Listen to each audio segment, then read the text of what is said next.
Hello friends, welcome to ಬೆಳಕು TV channel. Friends, ಇವತ್ತಿನ ವಿಡಿಯೋದಲ್ಲಿ ಒಂದು ಫ್ರಾಂಚೈಸಿ ಬಿಸ್ನೆಸ್ ಬಗ್ಗೆ ತಿಳ್ಕೊಳ್ಳೋಣ. ಈ ಫ್ರಾಂಚೈಸಿಲಿ ನಿಮಗೆ ಯಾವುದೇ ಒಂದು ಲಾಸ್ ಅನ್ನೋದು ಇರೋದಿಲ್ಲ, ಒಂದು ಒಳ್ಳೆ ಪ್ರಾಫಿಟ್ ಅನ್ನ ಗಳಿಸ್ಕೋಬಹುದು. ನೀವೆಲ್ಲ ಕಡೆ ಫ್ರಾಂಚೈಸಿನ ನೋಡ್ತಾ ಇರ್ತೀರಾ. ಅದು ಯಾವ ಫ್ರಾಂಚೈಸಿ ಬಿಸ್ನೆಸ್ ಅಂತ ನೋಡೋದಾದ್ರೆ ಒಂದು Arun ice cream franchise. Arun ice cream ಅನ್ನೋದು 1970ರಲ್ಲೇ ಒಂದು ಮಾರ್ಕೆಟಲ್ಲಿ ಇಂಟ್ರೊಡ್ಯೂಸ್ ಆಯಿತು ಅಂತ ಹೇಳ್ಬೋದು. ಇದ್ರ ಪೇರೆಂಟ್ ಕಂಪ್ನಿ ಯಾವುದು ಅಂತ ನೋಡೋದಾದ್ರೆ ಹಡ್ಸನ್ ಆಗ್ರೋ ಪ್ರಾಡಕ್ಟ್ಸ್ ಅಂದ್ಬಿಟ್ಟು ಒಂದು ತಮಿಳ್ನಾಡು ಬೇಸ್ಡ್ ಕಂಪ್ನಿ ಇದು. ನೀವು ಕೇಳ್ತಾ ಇರ್ತೀರಾ ಹಡ್ಸನ್ ಆಗ್ರೋ ಪ್ರಾಡಕ್ಟ್ಸ್ ಅಂದ್ಬಿಟ್ಟು, ಅದು ಬಂದ್ಬಿಟ್ಟು ಇವ್ರದ್ದೊಂದು ಪೇರೆಂಟ್ ಕಂಪ್ನಿ. ಈಗ ಅರುಣ್ ಐಸ್ ಕ್ರೀಮ್ ಫ್ರಾಂಚೈಸಿ ತಗೊಳ್ಳೋದ್ರಿಂದ ನಿಮಗೆ ಕಾಸ್ಟ್ ಎಷ್ಟಾಗುತ್ತೆ, ಮತ್ತು ಫೀಸ್ ಮತ್ತು ಪ್ರಾಫಿಟ್ ಎಲ್ಲ ಎಷ್ಟಾಗುತ್ತೆ, ಮತ್ತು ಇದರಿಂದ ನಿಮಗೆ ಬೆನಿಫಿಟ್ಸ್ ಏನು ಸಿಗುತ್ತೆ ಅರುಣ್ ಐಸ್ ಕ್ರೀಮ್ ಫ್ರಾಂಚೈಸಿ ತಗೊಳ್ಳೋದ್ರಿಂದ, ಮತ್ತು ಡಾಕ್ಯುಮೆಂಟ್ಸ್ ಎಲ್ಲ ಏನೇನು ಬೇಕಾಗುತ್ತೆ, ಜಾಗ ಎಷ್ಟು ಬೇಕಾಗುತ್ತೆ, ಇದೆಲ್ಲ ಇನ್ಫಾರ್ಮೇಷನ್ ಪೂರ್ತಿ ವಿಡಿಯೋ ನೋಡಿದ್ರೆ ನಿಮಗೆ ಸಿಗುತ್ತೆ. ಈ ಅರುಣ್ ಐಸ್ ಕ್ರೀಮ್ ಫ್ರಾಂಚೈಸಿ ಮಾಡಲ್ ಅನ್ನೋದು ಒಂದು ಇಂಡಿವಿಜುವಲ್ ಎಸ್ಟಾಬ್ಲಿಷ್ಮೆಂಟ್ ಮಾಡಿ ಮತ್ತೆ ಒಂದು ಬಿಸ್ನೆಸ್ ಅನ್ನ ರನ್ ಮಾಡ್ಬೋದು. ಏನು ಅರುಣ್ ಐಸ್ ಕ್ರೀಮ್ ಬ್ರಾಂಡ್ ಮತ್ತೆ ಅದ್ರ ಪ್ರಾಡಕ್ಟ್ ಅದ್ರ ಬಿಸ್ನೆಸ್ ಸಿಸ್ಟಮ್ ಅನ್ನ ಯೂಸ್ ಮಾಡಿಕೊಂಡು. ಈ ಫ್ರಾಂಚೈಸಿ ಮಾಡೋದು ಬಂದ್ಬಿಟ್ಟು ಒಂದು ಅರುಣ್ ಐಸ್ ಕ್ರೀಮ್ ಔಟ್ಲೆಟ್ ಅಥವಾ ಒಂದು ಕಿಯೋಸ್ಕ್ ಅದನ್ನ ಸ್ಟ್ರಾಟಜಿಕಲಿ ಸೆಲೆಕ್ಟೆಡ್ ಒಂದು ಲೊಕೇಶನ್ ಇರ್ಬೋದು. ಅದು ಎಕ್ಸಾಂಪಲ್ ನೋಡೋದಾದ್ರೆ ಒಂದು ಶಾಪಿಂಗ್ ಮಾಲು ಅಥವಾ ಒಂದು ಹೈ ಟ್ರಾಫಿಕ್ ಏರಿಯಾ ಅಂತ ಏನು ಕರಿತೀವಿ, ಅಥವಾ ಒಂದು ರೆಸಿಡೆನ್ಷಿಯಲ್ ನೈಬರ್ಹುಡ್ ಕೂಡ ನೀವು ಬ್ರಾಂಡನ್ನ ಓಪನ್ ಮಾಡ್ಕೋಬಹುದು. ಒಂದು ಫ್ರಾಂಚೈಸಿ ಬೆನಿಫಿಟ್ ಬಂದ್ಬಿಟ್ಟು ಒಂದು ಬ್ರಾಂಡ್ ಎಸ್ಟಾಬ್ಲಿಷ್ಡ್ ರೆಸಿಪೀಸ್ ಇರುತ್ತೆ, ಮತ್ತೆ production process, quality control measures ಇರುತ್ತೆ, ಮತ್ತೆ ಎನ್ಶೂರಿಂಗ್ ಕನ್ಸಿಸ್ಟೆನ್ಸಿ ಮತ್ತೆ ಮೇಂಟೈನಿಂಗ್ ಬ್ರಾಂಡ್ ಹೈ ಸ್ಟ್ಯಾಂಡರ್ಡ್. ಅಂದ್ರೆ ಅರುಣ್ ಐಸ್ ಕ್ರೀಮ್ ಒಂದು ಫ್ರಾಂಚೈಸಿ ಮಾಡಲೇ ಈ ರೀತಿ ಇರುತ್ತೆ ಅಂತ ಹೇಳ್ಬೋದು. ನೆಕ್ಸ್ಟ್ ಏನೆಲ್ಲ ಬೆನಿಫಿಟ್ಸ್ ಸಿಗುತ್ತೆ ನಿಮಗೆ ಅರುಣ್ ಐಸ್ ಕ್ರೀಮ್ ಫ್ರಾಂಚೈಸಿ ತಗೊಳ್ಳೋದ್ರಿಂದ ನೋಡೋದಾದ್ರೆ, ಇದೊಂದು ಫೇಮಸ್ ಬ್ರಾಂಡ್. ನೀವೆಲ್ಲ ಕೇಳ್ತಿರ್ತೀರಾ ಅರುಣ್ ಐಸ್ ಕ್ರೀಮ್. ಅದು ನೀವು ಅದು ಐಸ್ ಕ್ರೀಮ್ ನೋಡಿದ ತಕ್ಷಣ ಗೊತ್ತಾಗುತ್ತೆ ನಿಮಗೆ ಇದು ಅರುಣ್ ಐಸ್ ಕ್ರೀಮ್ ಅಂತ ಅಂದ್ಬಿಟ್ಟು. ಆ ಥರ ಒಂದು ಫೇಮಸ್ ಬ್ರಾಂಡನ್ನು ಸೃಷ್ಟಿ ಮಾಡಿದ್ದಾರೆ ಇವರು. ಅಡ್ವರ್ಟೈಸ್ಮೆಂಟ್ ಎಲ್ಲ ಕೊಡ್ತಾ ಇರ್ತಾರೆ, ಟಿವಿಗಳಲ್ಲಿ ಹ್ಯಾಡ್ಸ್ ಎಲ್ಲ ಕೊಡ್ತಾ ಇರ್ತಾರೆ. ಇದರಿಂದ ಒಂದು ಬ್ರಾಂಡ್ ಕ್ರಿಯೇಷನ್ ಚೆನ್ನಾಗಿದೆ ಅಂತ ಹೇಳ್ಬೋದು. ಮತ್ತು ಎಸ್ಟಾಬ್ಲಿಷ್ಡ್ ಮಾರ್ಕೆಟ್ ಪ್ರೆಸೆನ್ಸ್, ಇದು ಹೇಳ್ದಂಗೆ ಒಂದು ಮಾರ್ಕೆಟ್ ಪ್ರೆಸೆನ್ಸನ್ನು ಇವರೊಂದು ಎಸ್ಟಾಬ್ಲಿಷ್ಮೆಂಟ್ ಮಾಡ್ಕೊಂಡಿದ್ದಾರೆ. ಅಂದರೆ ಒಂದು ಅಡ್ವರ್ಟೈಸ್ಮೆಂಟ್ ಕೊಡೋದ್ರಿಂದ ಇರ್ಬೋದು, ಮತ್ತು ಒಳ್ಳೆ ಟೇಸ್ಟು ಎಲ್ಲ ಕೊಡೋದ್ರಿಂದ ಇವರೊಂದು ಮಾರ್ಕೆಟ್ ಪ್ರೆಸೆನ್ಸನ್ನು ಕ್ರಿಯೇಟ್ ಮಾಡಿದ್ದಾರೆ ಅಂತ ಹೇಳ್ಬೋದು. ನೆಕ್ಸ್ಟ್ ಒಂದು ಪ್ರೂವನ್ ಬಿಸ್ನೆಸ್ ಮಾಡಲು, ಇವ್ರ ಬಿಸ್ನೆಸ್ ಮಾಡಲ್ ಕೂಡ ನೋಡಿದ್ರಿ. ನೆಕ್ಸ್ಟ್ ಕಾಂಪ್ರಹೆನ್ಸಿವ್ ಟ್ರೈನಿಂಗ್ ಕೂಡ ಕೊಡ್ತಾರೆ ಇವ್ರ ಕಡೆಯಿಂದ. ನೆಕ್ಸ್ಟ್ ಆನ್ ಗೋಯಿಂಗ್ ಸಪೋರ್ಟ್, ಅಂದರೆ ನೀವು ಫ್ರಾಂಚೈಸಿ ತಗೊಂಡಾಗಿ ಬಿಸ್ನೆಸ್ ಸೆಟಪ್ ಮಾಡಿದ್ಮೇಲೆ ಇವ್ರದ್ದು ಸಪೋರ್ಟ್ ನಿಮಗೆ ಆನ್ ಗೋಯಿಂಗ್ ಸಪೋರ್ಟ್. ಅಂದರೆ ಇವ್ರ ಸಪೋರ್ಟ್ ಯಾವಾಗಲೂ ನಿಮಗೆ ಏನು ಆದರೂ ನಿಮಗೆ ಹೆಲ್ಪ್ ಬೇಕು, ಇವ್ರ ಸಪೋರ್ಟ್ ಬೇಕಂದರೆ ಅವ್ರ ಸಪೋರ್ಟ್ ಯಾವಾಗಲೂ ಸಿಗುತ್ತೆ ಅಂತ ಹೇಳ್ಬೋದು. ನೆಕ್ಸ್ಟ್ ಒಂದು ಮಾರ್ಕೆಟಿಂಗ್ ಅಸಿಸ್ಟೆನ್ಸ್ ಕೂಡ ಇವ್ರ ಕಡೆಯಿಂದ ಆಗುತ್ತೆ. ಅಂದರೆ ಇವ್ರೇನು ಅಡ್ವರ್ಟೈಸ್ಮೆಂಟಲ್ಲಿ ಕೊಡ್ತಾರೆ, ಅವ್ರು ನಿಮ್ಮ ಪ್ರಾಡಕ್ಟು ನಿಮ್ಮ ಫ್ರಾಂಚೈಸಿಗೆ ಒಂದು ಮಾರ್ಕೆಟಿಂಗ್ ಸಪೋರ್ಟ್ ಸಿಕ್ತಂಗೆ ಆಗುತ್ತೆ. ನೆಕ್ಸ್ಟ್ ಒಂದು ಹೈ ಕ್ವಾಲಿಟಿ ಪ್ರಾಡಕ್ಟನ್ನು ಕೂಡ ಇವರು ನಿಮಗೆ ಏನು ಸಪ್ಲೈ ಮಾಡ್ತಾರೆ. ನೆಕ್ಸ್ಟ್ ಒಂದು ಬ್ರಾಂಡ್ ಲಾಯಲ್ಟಿ ಕೂಡ ಇದು ಉಳಿಸ್ಕೊಂಡಿದೆ ಅಂತ ಹೇಳ್ಬೋದು. ನೆಕ್ಸ್ಟ್ ಒಂದು ಗ್ರೋತ್ ಆಪರ್ಚುನಿಟಿ ಅನ್ನೋದು ಚೆನ್ನಾಗಿದೆ ಇದರಲ್ಲಿ ಅರುಣ್ ಐಸ್ ಕ್ರೀಮ್ ಅಲ್ಲಿ ಅಂತಾನೆ ಹೇಳ್ಬೋದು. ಮತ್ತೆ ಇವಾಗ Arun ice cream franchise open ಮಾಡೋದಕ್ಕೆ ನಿಮ್ಗೆ ಏನೆಲ್ಲ ರಿಕ್ವೈರ್ಮೆಂಟ್ಸ್ ಬೇಕು, ಒಂದು ಫ್ರಾಂಚೈಸಿ ಫೀಸ್ ಇರ್ಬೋದು, ಮತ್ತೆ ಒಂದು ಜಾಗ ಎಷ್ಟು ಬೇಕಾಗುತ್ತೆ ಎಲ್ಲ ನೋಡೋದಾದ್ರೆ, ಫ್ರಾಂಚೈಸಿ ಫೀಸ್ ಬಂದ್ಬಿಟ್ಟು ನಿಮಗೆ 1 ಲಕ್ಷದಿಂದ 2 ಲಕ್ಷ ತನಕ ಇರುತ್ತೆ.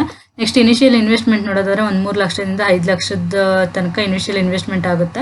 ROI ಅಂದರೆ ರಿಟರ್ನ್ ಆನ್ ಇನ್ವೆಸ್ಟ್ಮೆಂಟ್ ಅಂತ ಕರಿತೀವಿ. ಏನು ನೀವು ಇನ್ವೆಸ್ಟ್ಮೆಂಟ್ ಮಾಡಿರ್ತೀರಾ ಅದು 1 to 3 ಇಯರ್ಸಲ್ಲೇ ನಿಮಗೆ ಅದು ವಾಪಸ್ ಬಂದ್ಬಿಡುತ್ತೆ. ನೆಕ್ಸ್ಟ್ ನೆಟ್ವರ್ತ್ ಬಂದ್ಬಿಟ್ಟು 12 ಲ್ಯಾಕಿಂದ 15 ಲ್ಯಾಕ್ ತನಕ ಇದೆ.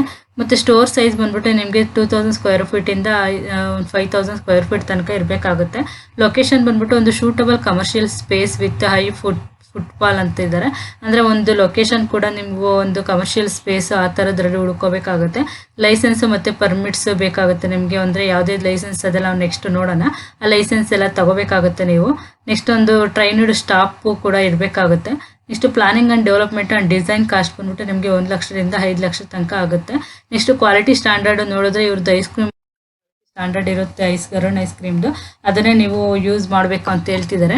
ಇದೆಲ್ಲ ಏನು ಏರಿಯಾ ಮತ್ತು ನಿಮ್ಮದು ಏನು ಲೊಕೇಶನಲ್ಲಿ ನೀವು ಸೆಲೆಕ್ಟ್ ಮಾಡಿರ್ತೀರಾ ಆ ಏರಿಯಾ ಇದ್ರ ಮೇಲೆಲ್ಲ ನಿಮಗೆ ಫ್ರಾಂಚೈಸಿ ಫೀಸ್ ಇರ್ಬೋದು, ಎಲ್ಲನೂ ಒಂದು ಚೇಂಜಸ್ ಆಗುತ್ತೆ. ಇಷ್ಟೇ ಇರಲ್ಲ ಅಂತ ಹೇಳ್ಬೋದು, ಬೇರೆ ಇರುತ್ತೆ.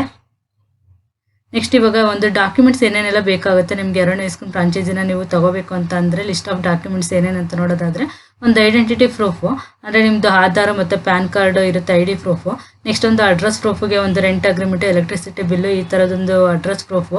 Next proof of investment capability ಕೂಡ ಕೇಳ್ತಾರೆ. ನೆಕ್ಸ್ಟ್ ಒಂದು ಬಿಸ್ನೆಸ್ ಪ್ಲಾನ್ ಕೂಡ ನೀವು ಕೊಡಬೇಕಾಗುತ್ತೆ, ಮತ್ತು ಲೀಗಲ್ ಎಂಟಿಟಿ ಡಾಕ್ಯುಮೆಂಟೇಷನ್ ಬೇಕಾಗುತ್ತೆ. GST ರಿಜಿಸ್ಟ್ರೇಷನ್ ಮತ್ತು ಸರ್ಟಿಫಿಕೇಟ್ ಬೇಕಾಗುತ್ತೆ. ಪಾಸ್ಪೋರ್ಟ್ ಸೈಜ್ ಫೋಟೋಗ್ರಾಫ್ಸ್ ಬೇಕಾಗುತ್ತೆ, ಮತ್ತು ಒಂದು ಟ್ರೇಡ್ ಲೈಸೆನ್ಸ್ ಕೂಡ ಬೇಕಾಗುತ್ತೆ, ಮತ್ತು ಒಂದು ಫುಡ್ ಲೈಸೆನ್ಸ್ ಬೇಕಾಗುತ್ತೆ, ಒಂದು ಶಾಪ್ ಲೈಸೆನ್ಸ್ ಬೇಕಾಗುತ್ತೆ. ನೆಕ್ಸ್ಟ್ ಒಂದು ಫ್ರಾಂಚೈಸಿ ಅಪ್ಲಿಕೇಶನ್ ಫಾರ್ಮ್ ಕೂಡ ಬೇಕಾಗುತ್ತೆ. ಇದರಲ್ಲಿ ನಿಮಗೆ ಒಂದು GST ರಿಜಿಸ್ಟ್ರೇಷನ್ ಸರ್ಟಿಫಿಕೇಟ್ ಇರ್ಬೋದು, ಅಥವಾ ಟ್ರೇಡ್ ಲೈಸೆನ್ಸ್, ಫುಡ್ ಲೈಸೆನ್ಸ್ ಮತ್ತು ಶಾಪ್ ಲೈಸೆನ್ಸ್. ಇದು ಯಾವುದೇ ಲೈಸೆನ್ಸ್ ನಿಮಗೆ ಬೇಕಂದರೆ ಸ್ಕ್ರೀನ್ ಮೇಲೆ ಕಾಣಿಸ್ತಿರೋ ನಂಬರ್ಗೆ ಕಾಂಟ್ಯಾಕ್ಟ್ ಮಾಡಿ ಇದು ಯಾವುದೇ ಲೈಸೆನ್ಸನ್ನು ನೀವು ಮಾಡಿಸ್ಕೋಬೋದು ಅವ್ರ ಕಡೆಯಿಂದ. ಈಗ ಹೇಗೆ ನೀವು ಒಂದು ಅಪ್ಲೈ ಮಾಡಬೇಕಾಗುತ್ತೆ ಅರುಣ್ ಐಸ್ ಕ್ರೀಮ್ ಫ್ರಾಂಚೈಸಿ ಬಿಸ್ನೆಸ್ಗೆ ಅಂತ ನೋಡೋದಾದ್ರೆ, ಇಲ್ಲಿ ನೋಡಿ, ಇಲ್ಲಿ ನಾನು ಕಾಂಟ್ಯಾಕ್ಟ್ ಅವ್ರ ವೆಬ್ಸೈಟಲ್ಲಿ ಕೂಡ ತೋರಿಸ್ತೀನಿ. ಇಲ್ಲಿ ಕೂಡ ಇದೆ ಒಂದು ಕಾಂಟ್ಯಾಕ್ಟ್ ಅರುಣ್ ಐಸ್ ಕ್ರೀಮ್ ಅಂತ ಅಂದ್ಬಿಟ್ಟು. ಇಲ್ಲಿ ಒಂದು ಮೇಲ್ ಐ ಡಿ ಮತ್ತು ಒಂದು ಫೋನ್ ನಂಬರ್ ಇದೆ. ಆ ಮೇಲ್ ಐ ಡಿ ಇಲ್ಲ ಫೋನ್ ನಂಬರ್ಗೆ ನೀವು ಕಾಲ್ ಮಾಡಿಬಿಟ್ಟು ಅವ್ರನ್ನ ಇನ್ಫಾರ್ಮೇಷನ್ ಕೇಳಬೇಕಾಗುತ್ತೆ. ಅವಾಗ ಅವ್ರು ನಿಮಗೆ ಹೇಗೆ ಅಪ್ಲೈ ಮಾಡಬೇಕು ಏನೇನು ಅಂತ ಅಂದ್ಬಿಟ್ಟು ಎಲ್ಲ ಇನ್ಫಾರ್ಮೇಷನ್ನ ಕೊಡ್ತಾರೆ ನಿಮಗೆ. ಇದು ಅವ್ರದ್ದೊಂದು ವೆಬ್ಸೈಟು. ನಿಮಗೆ ಇದು ನೋಡಿದ ತಕ್ಷಣವೇ ಗೊತ್ತಾಗುತ್ತೆ ನಿಮಗೆ ಇದೊಂದು ಅರುಣ್ ಐಸ್ ಕ್ರೀಮು ಅಂತ ಅಂದ್ಬಿಟ್ಟು. ಇಲ್ಲಿ ಬಂದ್ಬಿಟ್ಟು ಅಬೌಟ್ ಅಸ್ ಇದೆ, ಅಂದರೆ ಅವ್ರ ಬಗ್ಗೆ ಒಂದು ಇನ್ಫಾರ್ಮೇಷನ್ ಇದೆ. ಅವಾಗ ಹೇಳ್ದಂಗೆ ಅವ್ರದ್ದೊಂದು ಹಟ್ಸನ್ ಅಂತ ಏನು ಅವ್ರ ಪೇರೆಂಟ್ ಕಂಪ್ನಿ ಇದೆ, ಅದ್ರದ್ದೊಂದು ಬ್ರ್ಯಾಂಡ್ ಅಂತ ಹೇಳ್ಬೋದು. ನೆಕ್ಸ್ಟ್ ಒಂದು ಪ್ರಾಡಕ್ಟ್ ಯಾವುದೆಲ್ಲ ಬರುತ್ತೆ ಅವ್ರದ್ದು ಅಂತ ನೋಡೋದಾದರೆ, ಆ ಪ್ರಾಡಕ್ಟ್ಸಲ್ಲಿ ಶೇಕ್ಸ್ ಬರುತ್ತೆ, ಬಾರ್ಸ್, ಕಪ್ಸ್ ಮತ್ತು ಹೈ ಬಾರ್ ಮಿನಿ ಅಂತ ಇದೆ, ಹೈ ಕೋನ್ಸು ಮತ್ತು ಸ್ಪೆಷಾಲಿಟೀಸ್ ಮತ್ತು ಟಪ್ಸ್. ಈ ಶೇಕ್ಸ್ ಎಲ್ಲನೇ ಡಿಫ್ರೆಂಟ್ ಏನು ಫ್ಲೇವರ್ ಎಲ್ಲ ಬರುತ್ತೆ. ಇಲ್ಲಿ ನೋಡಿ, ಇಲ್ಲಿ ಕೊಟ್ಟಿದ್ದಾರೆ ಮತ್ತು ಇಲ್ಲಿ ಫ್ಲೇವರ್ಸನ್ನು ನೋಡೋದಾದರೆ ನಾವು ಇದರಲ್ಲಿ ಸ್ಟ್ರಾಬೆರಿ ಒಂದು ಇದೆ, ಮತ್ತು ಚಾಕ್ಲೇಟ್ ಇದೆ, ಮತ್ತು ಕಾಟನ್ ಕ್ಯಾಂಡಿ, ಈ ಥರದ್ದೊಂದು ಶೇಕ್ ಸಿಗುತ್ತೆ.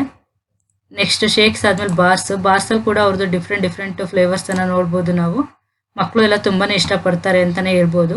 ಇಲ್ಲಿ ಲಿಟ್ಲ್ ಅಂತ ಇದೆ, ಟ್ರಿಪಲ್ಸ್ ಅಂತ ಇದೆ, ಮತ್ತು ಪೊಪೆಟ್ಸ್ ಇದೆ, ಅಂದರೆ ತುಂಬಾ ಇದ್ದಾವೆ ಅವ್ರದ್ದು ಬಾರ್ಸಲ್ಲಿ.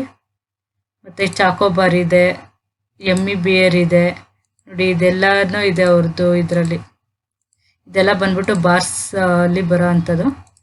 ನೆಕ್ಸ್ಟ್ ಒಂದು ಕಪ್ಸಲ್ಲಿ ನೀವು ಕಪ್ ಕೇಕ್ ಎಲ್ಲ ನೋಡ್ತಾ ಇರ್ತೀರ. ಕಪ್ಸಲ್ಲಿ ನೋಡೋದಾದರೆ ಯಾವುದೆಲ್ಲ ಫ್ಲೇವರ್ಸ್ ಇದೆ ಅಂತ. ಚಾಕ್ಲೇಟ್ ಇರ್ಬೋದು, ಬಟರ್ ಸ್ಕಾಚ್ ಮತ್ತು ವೆನಿಲಾ ಇದೆ, ನೆಕ್ಸ್ಟ್ ಸ್ಟ್ರಾಬೆರಿ ಇದೆ. ಇದೆಲ್ಲ ಬಂದ್ಬಿಟ್ಟು ಅವ್ರದ್ದು ಕಪ್ಪು ಕೇಕಲ್ಲಿ ಸಿಗೋ ಅಂಥ ಫ್ಲೇವರ್ಸು. ನೆಕ್ಸ್ಟ್ ಹೈ ಬಾರಲ್ಲಿ ಕೂಡ ಒಂದು ಫ್ಲೇವರ್ಸ್ ಇದ್ದಾವೆ ನೋಡಿ. ಕ್ಲಾಸಿಕ್ ವೆನಿಲಾ ಇದೆ, ಆಲ್ಮಂಡ್ ಕ್ರಂಚ್ ಇದೆ. ನೆಕ್ಸ್ಟು ಹೈ ಕೋನ್ಸಲ್ಲಿ ಕೂಡ ಫ್ಲೇವರ್ಸ್ ಡಿಫ್ರೆಂಟ್ ಫ್ಲೇವರ್ಸ್ ಇದ್ದಾವೆ ನೋಡಿ. ಇಲ್ಲಿ ಇದೆ ರಸ್ಬೆರಿ ಚಾಕ್ಲೇಟು, ಮತ್ತು ಕ್ಯಾರಿ ಬೀನ್ ಇದೆ, ಆಲ್ಮಂಡ್ ನೋಡಿ, ಕೇಸರ್ ಪಿಸ್ತಾ, ರೆಡ್ ವೆಲ್ವೆಟ್, ಕಾಟನ್ ಕ್ಯಾಂಡಿ, ಈ ರೀತಿ ಡಿಫ್ರೆಂಟ್ ಏನು ಇದಿದೆ ಕೋನ್ಸು. ನೆಕ್ಸ್ಟ್ ಐಕೋನ್ಸ್ ಆದಮೇಲೆ ಸ್ಪೆಷಾಲಿಟೀಸ್ ಅಂತ ಅಂದ್ಬಿಟ್ಟು ಬಂದಿದೆ. ಇದರಲ್ಲಿ ಫ್ಲೇವರ್ಸು ಕೂಡ ಇದೆ. ಒಂದು ಚಾಕ್ಲೇಟ್ ಬಾಲ್ ಇದೆ, ಮತ್ತು Chacko and red velvet, ice cream sandwich, butter scotch ಅಂತ ಇದೆ ನೋಡಿ. ಇದ್ರಲ್ಲಿ ಕೂಡ ಡಿಫ್ರೆಂಟ್ ಏನು ಚಾಕ್ಲೇಟ್ ಇದರಲ್ಲಿ ಇದೆ ನೋಡಿ. ಎಲ್ಲ ಥರದ್ದು ಐಟಮ್ಸ್ ಇಲ್ಲಿ ತೋರಿಸ್ತಾ ಇದೆ. ಇದೆಲ್ಲ ಇದೆ ಅವರ ಪ್ರಾಡಕ್ಟಲ್ಲಿ ಬ್ರ್ಯಾಂಡು. ಇದೆಲ್ಲ ಇದೆ ಒಂದು ಪ್ರಾಡಕ್ಟ್ ಅಂತ ಹೇಳ್ಬೋದು. ಮತ್ತು ಟಬ್ಬಲ್ಲಿ ಕೂಡ ಒಂದು ಡಿಫ್ರೆಂಟ್ ಫ್ಲೇವರ್ಸ್ ಇದೆ ನೋಡಿ. ಇಲ್ಲಿ black currant, butter scotch, Italian delight ನೋಡಿ, ಇದೆಲ್ಲ ಥರದ್ದು ಇದೆ. ಇದೆಲ್ಲ ಬಂದ್ಬಿಟ್ಟು ಒಂದು ಟಬ್ಬಲ್ಲಿ ಸಿಗೋ ಅಂಥದ್ದೊಂದು ಫ್ಲೇವರ್ಸು. ಇಷ್ಟು ಪ್ರಾಡಕ್ಟ್ಸು ಇದೆ ಅವ್ರದ್ದು. ನೆಕ್ಸ್ಟ್ ಅವ್ರನ್ನ ನೀವು ಕಾಂಟ್ಯಾಕ್ಟ್ ಮಾಡಬೇಕು ಅಂತಂದರೆ ಅವ್ರ ವೆಬ್ಸೈಟಿಗೆ ಬಂದ್ಬಿಟ್ಟು ಇಲ್ಲಿ ನೋಡುತ್ತಾ ಇದೆ ಕಾಂಟ್ಯಾಕ್ಟ್ ಅಸ್ ಅಂದ್ಬಿಟ್ಟು ಫೋನ್ ನಂಬರ್ ಮತ್ತು ಮೇಲ್ ಐ ಡಿ ಇದೆ. ಇದ್ರ ಮುಖಾಂತರ ನೀವು ಅವ್ರನ್ನ ಕಾಂಟ್ಯಾಕ್ಟ್ ಮಾಡಿಬಿಟ್ಟು ಒಂದು ಫ್ರಾಂಚೈಸಿಗೆ ಅಪ್ಲೈ ಮಾಡ್ಬೋದು. ಮತ್ತು ನೀವು ನೋಡ್ತಾ ಇದ್ದೀರಾ, ಒಂದು ಏನು ಬೇಸಿಗೆ ಅಂತಾನೆ ಏನೆಲ್ಲ ಮಳೆಗಾಲ ಇರ್ಬೋದು, ಚಳಿಗಾಲ ಇರ್ಬೋದು, ಒಂದು ಐಸ್ ಕ್ರೀಮನ್ನು ತಿನ್ನೋದು ಒಂದು ಫ್ಯಾಷನ್ ಇದಾಗಿದೆ ಅವ್ರಿಗೆ. ಒಂದು ಏನು ಹ್ಯಾಬಿ ಅಥವಾ ಒಂದು ಫ್ಯಾಷನ್ ಆಗಿದೆ ಅಂತಲೇ ಹೇಳ್ಬೋದು. ಮಕ್ಕಳಿರ್ಬೋದು, ದೊಡ್ಡವ್ರು ಇರ್ಬೋದು, ಎಲ್ಲ ಕೂಡ ಒಂದು ಐಸ್ ಕ್ರೀಮ್ನ ಇಷ್ಟಪಟ್ಟು ತಿಂತಾರೆ. ಯಾವುದೇ ಒಂದು ಫಂಕ್ಷನ್ಗಳಲ್ಲಿ ಕೂಡ ಐಸ್ ಕ್ರೀಮನ್ನು ಕೊಡೋದೊಂದು ರೂಢಿಯಾಗಿದೆ ಈಗಿನ ಟ್ರೆಂಡಲ್ಲಿ. ಅದರಿಂದ ಒಂದು ಐಸ್ ಕ್ರೀಮ್ ಬಿಸ್ನೆಸ್ಗೆ ಯಾವಾಗಲೂ ಡಿಮ್ಯಾಂಡ್ ಇದ್ದೇ ಇರುತ್ತೆ ಅಂತ ಹೇಳ್ಬೋದು. ನೀವು ಕೂಡ ಈ ಫ್ರಾಂಚೈಸಿ ಬಿಸ್ನೆಸ್ಸನ್ನು ಮಾಡ್ಕೋಬೋದು. ಇಲ್ಲಿ ಮೈ ಕ್ಯಾಪಿಟಲ್ ಆ್ಯಂಡ್ ಟ್ಯಾಕ್ಸ್ ಸೊಲ್ಯೂಷನ್ ಅಂದ್ಬಿಟ್ಟು ಆಡಿಟರ್, ಟ್ಯಾಕ್ಸ್ ಮತ್ತು ಬಿಸ್ನೆಸ್ ಕನ್ಸಲ್ಟೆಂಟ್ ಸರ್ವಿಸಸ್ ಇದಾವೆ. ಯಾವುದೆಲ್ಲ ಸರ್ವಿಸಸ್ ಸಿಗುತ್ತೆ ಅಂತ ನೋಡೋದಾದ್ರೆ, ಒಂದು GST and FS registration, GST monthly filing, ಮತ್ತು MSME ರಿಜಿಸ್ಟ್ರೇಷನ್ ಅಥವಾ ಉದ್ಯಮದ ರಿಜಿಸ್ಟ್ರೇಷನ್ ಅಂತಲೂ ಕರಿತೀವಿ. Next trade mark registration, shop and establishment registration, ಅಥವಾ ಒಂದು ಲೇಬರ್ ಲೈಸೆನ್ಸ್ ಅಥವಾ ಒಂದು ಫಾರ್ಮ್ C ಅಂತ ಕೂಡ ಕರಿತೀವಿ. ನೆಕ್ಸ್ಟ್ ESI ಮತ್ತು PF ರಿಜಿಸ್ಟ್ರೇಷನ್ ಇರ್ಬೋದು, ಮತ್ತು ನೀವು PF ವಿತ್ಡ್ರಾವಲ್ ಇದ್ರೂ ಕೂಡ ಸರ್ವಿಸಸ್ ಸಿಗುತ್ತೆ. ನೆಕ್ಸ್ಟ್ ಒಂದು ITR ಫೈಲಿಂಗು, ಏನು ಇವಾಗ ಜುಲೈ 31 ಲಾಸ್ಟ್ ಡೇಟ್ ಇದೆ. ಅವಾಗ ITR ಫೈಲಿಂಗ್ ಲಾಸ್ಟ್ ಡೇಟ್ ಇರೋದ್ರಿಂದ ನೀವು ITR ಫೈಲಿಂಗಿನ ಮಾಡಿಸ್ಕೊಂಡಿಲ್ಲ ಅಂದರೂ ಕೂಡ ಇವರನ್ನ ಕಾಂಟ್ಯಾಕ್ಟ್ ಮಾಡ್ಬೋದು. ನೆಕ್ಸ್ಟ್ ಒಂದು ISO ಸರ್ಟಿಫಿಕೇಷನ್ ರಿಜಿಸ್ಟ್ರೇಷನ್ ಕೂಡ ಸಿಗುತ್ತೆ ನಿಮಗೆ. ನೆಕ್ಸ್ಟ್ ಲೋನ್ಸು ಮತ್ತು ಅದರ್ ಫೈನಾನ್ಷಿಯಲ್ ಸರ್ವಿಸಸ್ ಕೂಡ ಸಿಗುತ್ತೆ ನಿಮಗೆ. ಮತ್ತು ನೀವೇನಾದ್ರೂ ಕ್ಲೌಡ್ ಕಿಚನನ್ನು ಸ್ಟಾರ್ಟ್ ಮಾಡಿ ಒಂದು ಸ್ವಿಗ್ಗಿ ಅಥವಾ ಝೊಮ್ಯಾಟೊ ಜೊತೆ ಒಂದು ಟೈಅಪ್ ಮಾಡ್ಕೊಂಡು ಬಿಸ್ನೆಸ್ ಸ್ಟಾರ್ಟ್ ಮಾಡಬೇಕು ಅಂದರೆ ಸ್ವಿಗ್ಗಿ ಝೊಮ್ಯಾಟೊ ರಿಜಿಸ್ಟ್ರೇಷನ್ ಸರ್ವಿಸ್ ಕೂಡ ಸಿಗುತ್ತೆ ಇವ್ರ ಕಡೆಯಿಂದ. ಈ ಕಾಂಟ್ಯಾಕ್ಟ್ ನಂಬರ್ಗೆ ನೀವು ಕಾಂಟ್ಯಾಕ್ಟ್ ಮಾಡಿದ್ರೆ ನಿಮಗೆ ಯಾವ ಸರ್ವಿಸಸ್ ಬೇಕೋ ಆ ಸರ್ವಿಸಸನ್ನು ಪಡ್ಕೋಬೋದು. ಮತ್ತು ನಮ್ಮ ಬೆಳಕು ಟಿವಿ ಚಾನಲಲ್ಲಿ ಬರೀ ಬಿಸ್ನೆಸ್ ವಿಡಿಯೋ ಅಲ್ಲದೇನೆ ಒಂದು ವಿಶೇಷ ಕಾರ್ಯಕ್ರಮ ಅಂದರೆ ಸಾಧಕರ ಮಾತು ಅನ್ನೋ ವಿಶೇಷ ಕಾರ್ಯಕ್ರಮನ ಸ್ಟಾರ್ಟ್ ಮಾಡಬೇಕು ಅಂತ ಅಂದ್ಕೊಂಡಿದ್ವಿ. ಈ ಕಾರ್ಯಕ್ರಮದ ಉದ್ದೇಶ ಅಂತ ಏನಂತ ನೋಡೋದಾದರೆ, ಯಾವುದೇ ಒಂದು ಕ್ಷೇತ್ರದಲ್ಲಿ ಸಾಧನೆ ಮಾಡಿರುವ ಒಂದು ಸಾಧಕರ ಪರಿಚಯವನ್ನು ಒಂದು ಸಮಾಜಕ್ಕೆ ಮಾಡಿಕೊಡ್ಬೇಕು ಅಂತ ಅಂದ್ಕೊಂಡಿದ್ವಿ. ಅಂದರೆ ನೀವು ನೋಡ್ತಾ ಇರ್ತೀರ, ನಿಮ್ಮೂರಲ್ಲೇ ಇರುವ ಎಷ್ಟೊಂದು ಜನ ಯಾವುದೋ ಒಂದು ಕ್ಷೇತ್ರಗಳಲ್ಲಿ ಸಾಧನೆ ಮಾಡಿರ್ತಾರೆ. ಬಟ್ ಅವರು ಏನಂದರೆ ಎಲೆಮರೆ ಕಾಯಿ ಏನೋ ಥರ ಇರ್ತಾರೆ. ಅವರನ್ನು ನಾವು ಒಂದು ಜನಗಳಿಗೆ ಪರಿಚಯ ಮಾಡಿಕೊಡ್ಬೇಕು ಅನ್ನೋದು ನಮ್ಮದು ಉದ್ದೇಶ ಆಗಿರೋದ್ರಿಂದ ನಿಮ್ಮ ಊರಲ್ಲಿ ಇರ್ಬೋದು, ಇಲ್ಲ ನಿಮ್ಗೆ ಗೊತ್ತಿರೋರು ಇರ್ಬೋದು. ಯಾರಾದರೂ ಈ ಥರ ಸಾಧನೆ ಮಾಡಿರೋರು ಸಾಧಕರಿದ್ದರೆ ನಮ್ಮದು ಬೆಳಕು TV ಏನು bng@gmail.com ಅಂತ ಇದೆಯಲ್ಲ, ಮೇಲ್ ಐಡಿಗೆ ನಿಮ್ಮ ಹೆಸರು ಮತ್ತು ಊರು, ನಿಮ್ಮ ವೃತ್ತಿ ಮತ್ತು ಒಂದು ಮೊಬೈಲ್ ನಂಬರನ್ನು ಹಾಕ್ಬಿಟ್ಟು ನೀವು ನಮ್ಮನ್ನು ಸಂಪರ್ಕ ಮಾಡಿದ್ರೆ ನಮ್ಮ ತಂಡ ನಿಮ್ಮನ್ನು ಸಂಪರ್ಕ ಮಾಡುತ್ತೆ. ಅವಾಗ ಅವ್ರ ಡೀಟೇಲ್ಸನ್ನೆಲ್ಲ ನಮ್ಮ ವಿಡಿಯೋದಲ್ಲಿ ಹಾಕ್ಬೋದು. ನಮ್ಮ ಚಾನಲ್ನಲ್ಲಿ ಎಲ್ಲರಿಗೂ ತಿಳಿಯೋ ಥರ ನಾವೊಂದು ಪ್ರಕಟ ಮಾಡ್ಬೋದು ಅಂತ ಹೇಳ್ತಾ ಇದ್ದೀವಿ. ಮತ್ತು ಕಾಂಟ್ಯಾಕ್ಟ್ ನಂಬರ್ ಕೂಡ ಇದೆ, ನೀವು ಕಾಂಟ್ಯಾಕ್ಟ್ ಕೂಡ ಮಾಡ್ಕೋಬೋದು. ಮತ್ತು ನಮ್ಮ ಚಾನಲ್ನಲ್ಲಿ ಸ್ಮಾಲ್ ಬಿಸ್ನೆಸ್ ಐಡಿಯಾಸ್ ವೀಡಿಯೋಸ್ ಮತ್ತು ಫ್ರಾಂಚೈಸಿ ಬಿಸ್ನೆಸ್ ಐಡಿಯಾಸನ್ನೆಲ್ಲ ಹಾಕಿದ್ದೀವಿ. ಆ ವೀಡಿಯೋಸ್ ಎಲ್ಲ ನೀವು ನೋಡಬೇಕು. ಇನ್ನು ನೀವು ಆ ವೀಡಿಯೋಸನ್ನು ನೋಡಿಲ್ಲ ಅಂದರೆ ನಮ್ಮ ಚಾನಲ್ಗೆ ಸಬ್ಸ್ಕ್ರೈಬ್ ಮಾಡ್ಕೊಳ್ಳಿ. ಮತ್ತು ಪಕ್ಕದಲ್ಲಿರೋ ಬೆಲ್ಲೈಕನ್ ಕೂಡ ಪ್ರೆಸ್ ಮಾಡಿದ್ರೆ ನಾವು ಮಾಡೋ ಪ್ರತಿಯೊಂದು ವೀಡಿಯೋ ನಿಮಗೆ ತಲುಪುತ್ತೆ. ಮತ್ತು ನೀವು ಯಾವ ವೀಡಿಯೋಸ್ಗಳನ್ನೆಲ್ಲ ನೋಡಿಬಿಟ್ಟು ನೀವು ಯಾವುದು ಬಿಸ್ನೆಸ್ ನಿಮಗೆ ಸೂಟಬಲ್ ಆಗುತ್ತೋ ಆ ಬಿಸ್ನೆಸ್ಸನ್ನು ನೀವು ಕೂಡ ಸ್ಟಾರ್ಟ್ ಮಾಡ್ಕೋಬೋದು. ಮತ್ತು ನಿಮ್ಮ ಫ್ರೆಂಡ್ಸಿಗೂ ನಿಮ್ಗೆ ಗೊತ್ತಿರೋರ್ಗೂ ಶೇರ್ ಮಾಡಿ, ಅವರು ಕೂಡ ಇನ್ಫಾರ್ಮೇಷನ್ ಶೇರ್ ಆಗಲಿ. Thank you for watching.